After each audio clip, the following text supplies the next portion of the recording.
Hey, this is Matt once again. Welcome back to another review. This is a paid request, this time from Dan.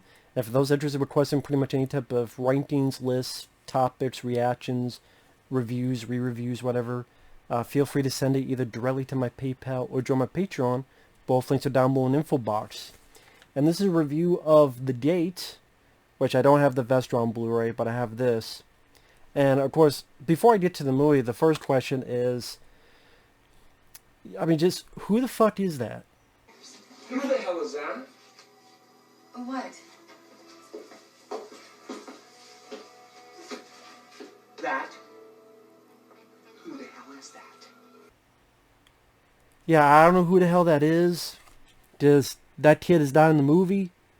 He's not. He's not in the film. It's not Stephen Dorff. It's some kid they stole or kidnapped and put on the cover. I don't know why the hell they did that. Go figure. But this is from Lionsgate. They did that shit a lot. Go figure. I mean, this does have a couple features, commentary, couple interviews. But, yeah. The Gate itself, I do enjoy. I've always enjoyed the film. I always thought it was creative. I thought it was ambitious. I thought it was imaginative. I thought they did quite a bit for their low budget. It's a simple story of Stephen Dorff before he was famous. This is a very young Stephen Dorff that you see right there, who would be the bad guy in the first Blade film. Stephen Dorff would be in quite a bit of other movies. Which I don't know why he doesn't talk about this film. It's like, dude, you were in Leatherface, that shitty prequel from a couple years ago. If you can fucking star in that movie, you need to talk about The Gate, because The Gate is a lot fucking better than that movie. Like, come on, Stephen Dorff. Talk about the film. It's a good movie. But he has a nightmare that deals with his home, and when he wakes up, strange stuff starts happening, where there's this hole in his backyard, and he doesn't know what the hell it's about. And so he has a sister they used to get along with, but as she's grown older, they're growing apart in their friendship, and she wants to just hang out with her friends, go off riding around. And then he has a buddy, Louis Tripp. The character's name is Terry, this kid here in the glasses.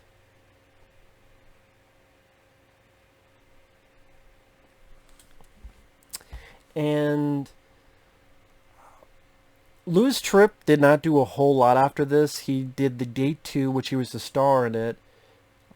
I think, other than some music video he did a few years ago, like he was in it. He didn't do the music, but he was in it.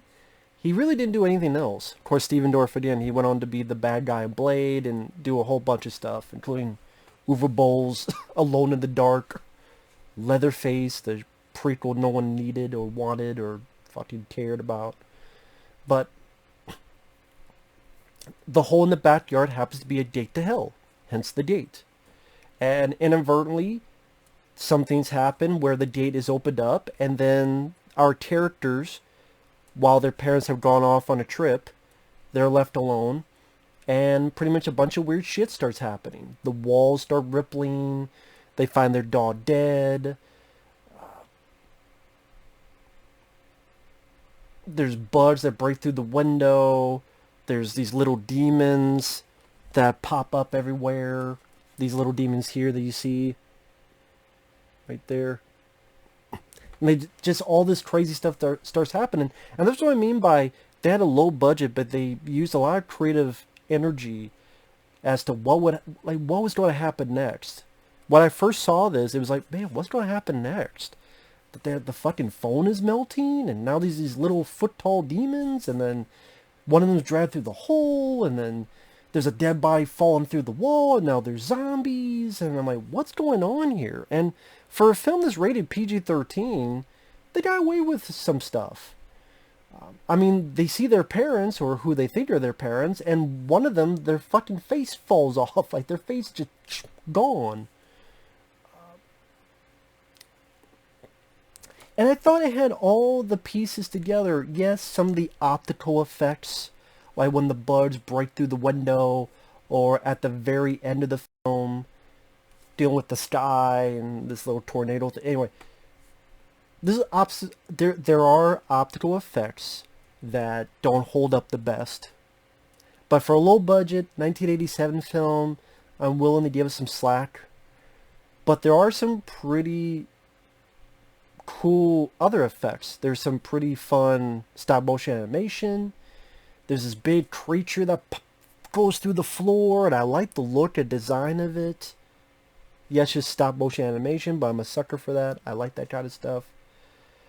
When I talk about imagination, like there's a part where there's a zombie and they hit it, and when he falls, there's a shot where it falls, and when it hits the ground, it turns to a bunch of these little motherfuckers. Like in the same shot, the zombie falls, and then as it hits the ground, it turns to a lot of these sons of bitches. That was a cool idea. And I thought it looked pretty neat.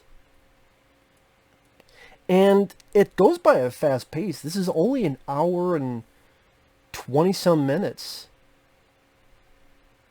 And I thought Tibor Takács, the director, brought a sense of fun energy. It's a fun film. It's a film that you watch with the family, but it's a film that's not cringy, and it's a movie that, again, when I say push the PG-13, there's no gore, but again, there's some pretty crazy stuff. Even some of the dialogue where you get some weird insults. Hey, why don't you eat your feet, dwarf? Oh yeah? How about you suck my nose till my head caves in? Why don't you piss off? I'm like, creative with insults. Stephen Dorff, I thought, did a good job. I thought he did fine as a kid actor. He was likable. He was just a normal kid who used to hang out with his sister, and he has these rockets that he loves. He loves shooting rockets into the sky. His buddy, Louis Tripp, honestly, I thought he was a better kid actor than an older actor, because he does a lot better here than the sequel. Because Dan actually requested the sequel as well, and I'll get to that, but the short answer is I think the sequel sucked ass. I'll do more into that later in the next video, but I thought Louis Tripp did a better job here, and he's a kid whose mom has passed away, and he loves listening to heavy metal, and in a weird way, it sounds strange. This kind of reminded if it was me and Mike OCP, because I kind of looked like that when I was a kid with my hair, and then with the glasses, I just see Mike OCP as Louis Tripp. OCP Communications, a dear friend of mine. Listen to heavy metal music, and I just see that, so I kind of like, it's me and Mike OCP. It's us too. And it does have a nice family aspect, and some people may feel the ending is schmaltzy. I feel it's a good-hearted.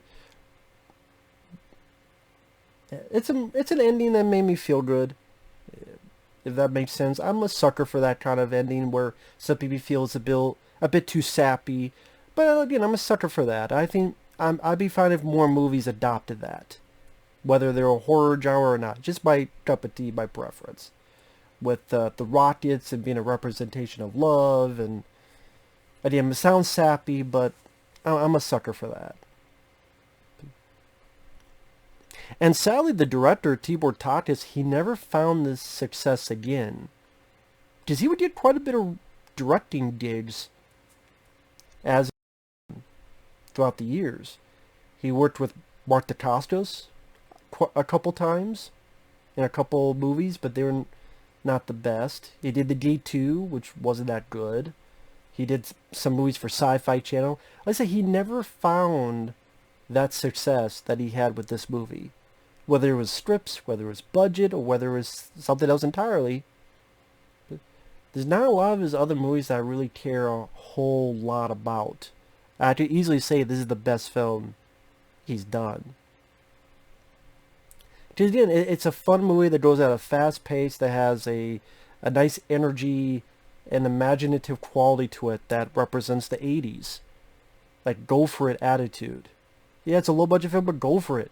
Stop motion animation, big monsters that will take over the world coming through the floor, and you got melting phones and zombies and gateway to hells and little demons, and what else can we do next? And I know there was a time where Alex Winter, Bill S. Preston Esquire, from Bill and Ted, Alex Winter was going to direct The Date 3D. Whether, I guess there was a remake of this film, but it was in 3D. That's when you had all the 3D movies like My Bloody Valentine 3D and all this other stuff coming out. Never came to be, but there was always this talk, oh yeah, I'm going to do The Date 3D, which I always thought, really? Bill is going to, Bill S. Preston is going to direct a remake 3D of The Date? That's strange, and so strange it never happened. But, yeah, like I said, some of the optical effects don't hold up the best, to be fair. But I really don't have a lot of issues with it. I think it's a fun, if you like 80s movies that have a bit of imagination to them, I think it's worth a look. It's not bloody, it's not gory, it's PG-13, but I thought it fit with the story. I thought it was fine. I wasn't missing it, because I liked the characters, especially Stephen Dorff. I thought the sister, you grew to like the character, and there's at least a little bit of story between them, as in, again, they used to be friends, and they used to hang out with each other, and how that gets, turned around again by the end of it. It has a nice little heart to it as well. So, I think The Gate is definitely a worthy 80s, genre classic. I do. I do think The Gate is fairly good flick. I always remember the cover, which I'm going to use because, again, who the fuck is this? Who the fuck is this? I'm going to use the other cover because that's a better cover. That sells your movie. That's a little rant. Lionsgate is fucking idiots. They always did this shit. I think they did it for the Monster Squad when that came out. And there's like a kid holding a lantern. I'm like, who the fuck is that kid? They always did this shit, and it's like, just use the fucking theatrical poster. Obviously, the Vestron, that Blu-ray. I wouldn't mind picking it up one day, but maybe one day down the road. They were able to use the cover. So if it's a rights issue, either they got the rights or they didn't care. They're like, we don't want this to look like an old film. And I think that's what it is. I think a lot of these companies are like, well, it is an old film, but we don't want people to think it's an old film, so make it look like a new film. Make it look like a shitty direct-to-video or shitty sci-fi channel. This is like something that would be on, I don't know. I was going to say Disney Channel, but not quite. It just... cover sucks ass. Makes you want to puke Dayglow. But The Gate itself, fun movie. So with that said, thanks for watching. Take care. We'll see you guys later. Bye-bye.